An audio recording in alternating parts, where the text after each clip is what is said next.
Tracy Goodson Mackey loue des chalets et des maisons de vacances depuis près de 30 ans. Mais les choses ne se sont pas passées comme prévu lorsqu'elle a découvert l'état de son chalet situé à Wentworth Nord après qu'un couple ait loué l'endroit pendant 7 semaines d'affilée via la plateforme Vrbo du 15 janvier au 5 mars. Ils ont lancé des assiettes de nourriture partout, sur les murs. Ils ont cassé une fenêtre, une grosse fenêtre.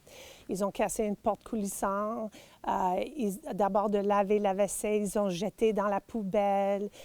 Toutes les portes étaient cassées. Ils ont brisé la télévision, jeté dehors. Ils ont jeté une miroir dehors. C'était juste des dégâts complets.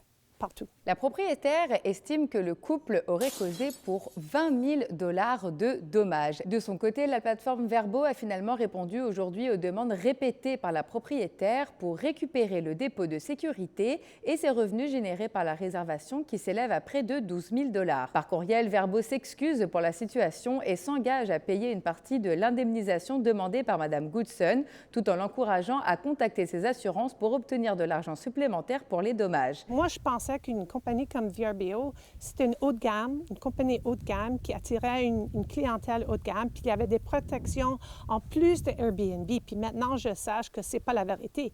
Malheureusement pour elle, ce sont souvent les tout petits caractères qui sont les plus importants dans certains contrats, surtout dans les contrats d'adhésion, d'où l'importance de bien s'informer avant de vouloir louer sa propriété sur des plateformes telles que Vrbo, Airbnb ou encore Facebook. Ces contrats-là, généralement, sont faits, on dit en anglais one side, là, sont faits d'un côté, sont faits pour protéger d'abord et avant tout ces plateformes-là. Et malheureusement, les gens ne lisent pas ce qui est indiqué. Les contrats, entre autres Airbnb et Vrbo, oui, il y a des protections, certaines protections qui existent, par exemple des garanties d'autres qu'on appelle, mais il y a tellement d'exclusions là-dedans qu'on en perd son latin tellement il y a d'exclusions. À Montréal, Juliette Poirot pour Nouveau Info.